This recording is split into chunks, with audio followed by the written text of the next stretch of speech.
friends, welcome back to my channel. Today's video is part of the DIY challenge called Chic for Cheap. And the creator of this challenge is Christy over at Christy Creates. She will be hosting this challenge every first Monday of the month. This month's co-host is Maria over at Crafting with Maria. And both of these ladies are amazing. I'm going to have linked their channels in the description box down below. Now, this challenge is about creating something stylish for our home and creating it for as cheap as possible. So I'm going to show you what I've created for you guys. This over here was inspiration. I found it at kirklands.com, and these two pumpkin signs are so beautiful, but both of them are actually $64, and there's no way I would pay that much. I knew I could recreate it for way less, and I decided to recreate only one. So I'm going to show you how I did it. So the first thing is that I took these large or actually medium-sized craft sticks. I got them at a Lowe's. I took 11 of them, and I am going to cut the top, round top, and a bottom. First, I took 4 of them, and I wanted to cut all of them together, but that was a mistake.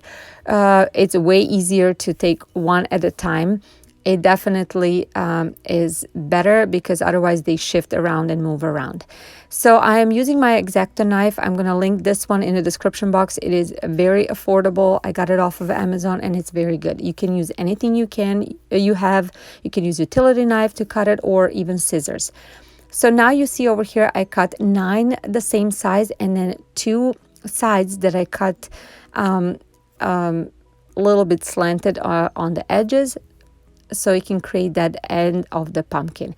So now I'm gonna just sand the edges with my sanding paper to make it nice and smooth.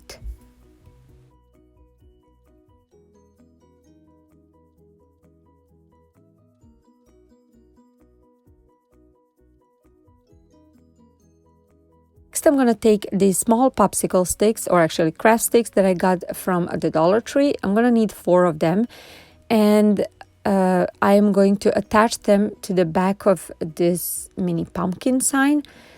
And after I measured and made sure they are all aligned, these large craft sticks are aligned, I am going to use my hot glue gun to attach these smaller ones like so. This is going to keep my pumpkin in place, and also it's going to be visible a little bit from the front, so it's going to be serving a decorative purpose as well.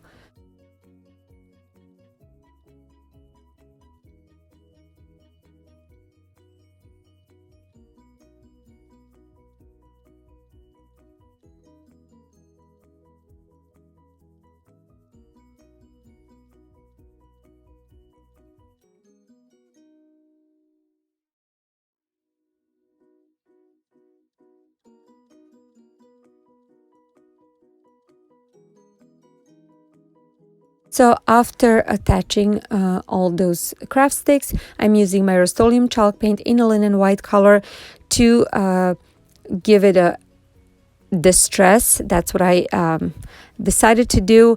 I wanted that white pumpkin that you saw on an inspiration picture, since most of my decor is kind of neutral color, and especially this year I want to go even more neutral, pastel tones, and so this white will be perfect. So I am distressing it all over. And then after that, I'm taking one of these large craft sticks that I used for my pumpkin, and I am cutting it, as you can see, diagonally. And that is going to serve as a stem of my pumpkin. So now I'm going to just sand the edges again, and then I'm going to use just a brown craft paint, and I'm going to paint it. I'm not going to paint it perfectly, so I'm kind of heavily distressing it. So after that was done, I'm putting it aside so it can dry a little bit, and then I'm taking my pumpkin sign, and I am going to use this Waverly chalk paint in a color mineral, and I'm going to distress the edges like it was shown on a inspiration picture. Now, very soon I realized that this is not going to make such a huge difference, so I went ahead and just dabbed dipped my brush just a little bit in that brown paint as well, and that is what made a difference, and that is what created the distressing that I wanted. Now I'm just using the smaller craft stick to attach with the hot glue the stem to the pumpkin sign.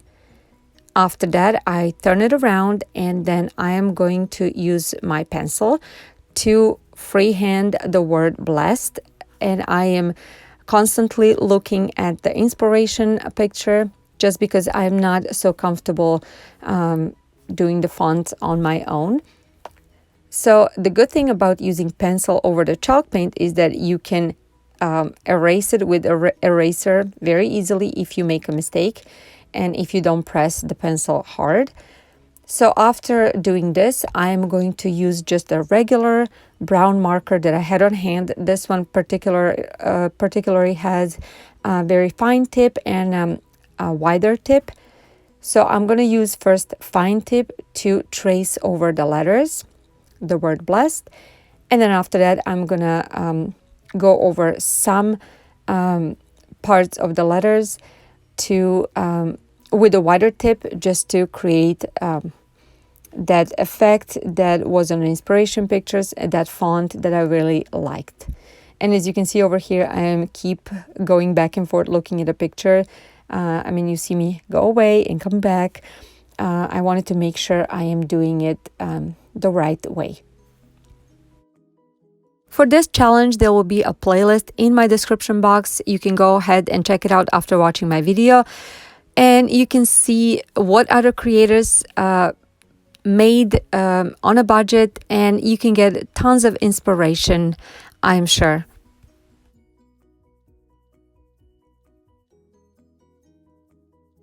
On the inspiration picture, there was a flower on top and some leaves.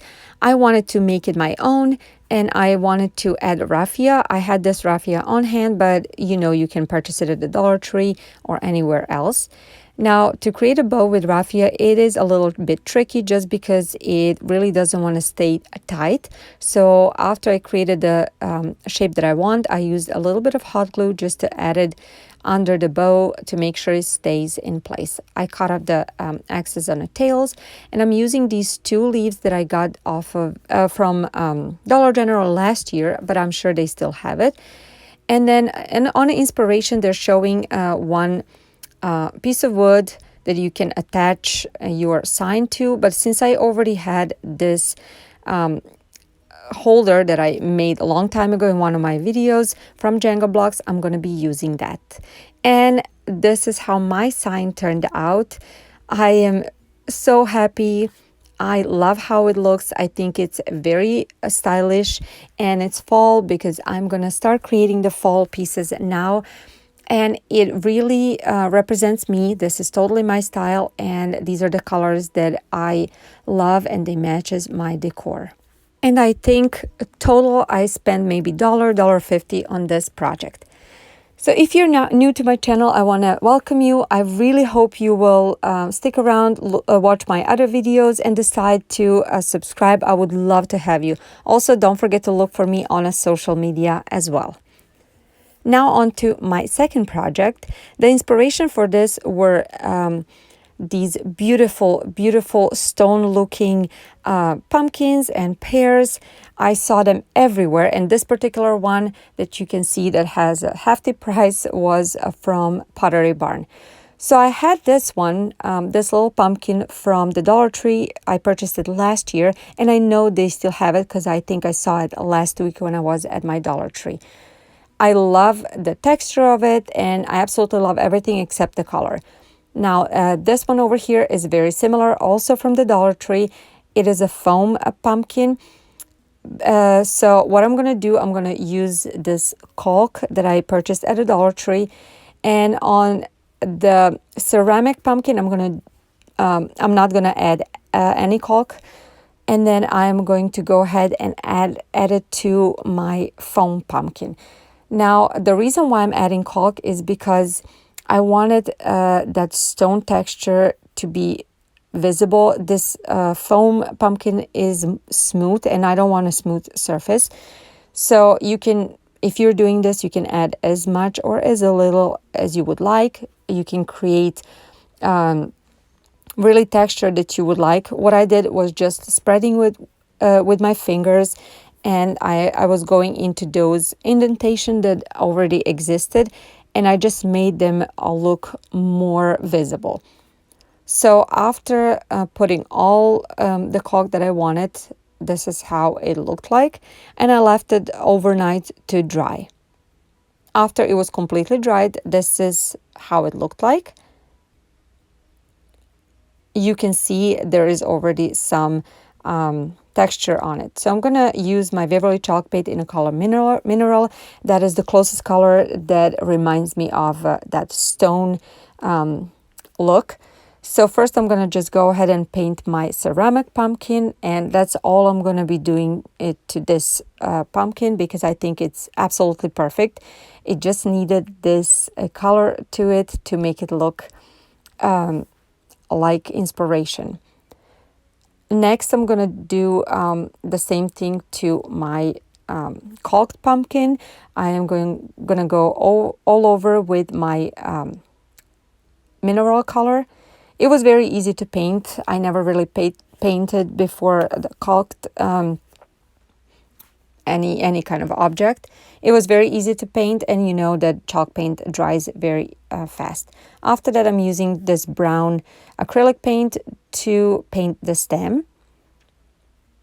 When that was dry, you can see over here that I'm using a little skewer stick. I stick it on the bottom. It was way easier to just hold it and paint it. Now I'm taking 2 more of these leaves that I showed in my previous project from the Dollar General, and I am painting with the same brown paint.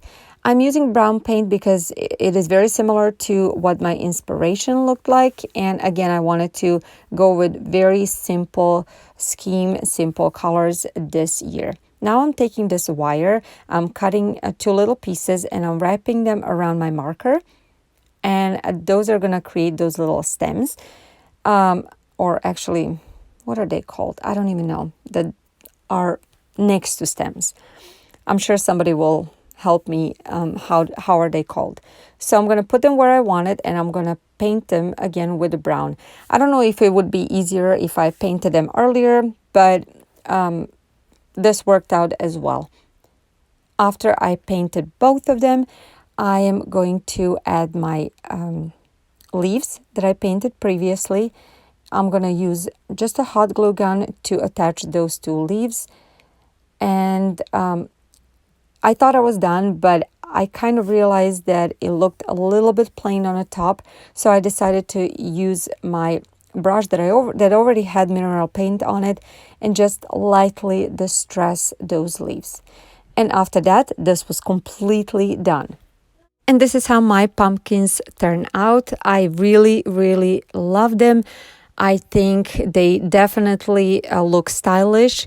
They look modern, but also rustic as well. This is definitely what I'm going for this fall season, and I'm going to be making probably more similar things. I hope you liked this video, and if you did, give me those thumbs up. They mean a lot to me, and also subscribe to my channel with the notification bell on so you don't miss any of my future videos. I would love to have you on my channel. I want to thank Christy and Maria for hosting this challenge. I love these type of challenges to show you how you can create something beautiful on a budget. Thank you so much for watching. I'll see you in my next video. Bye, guys.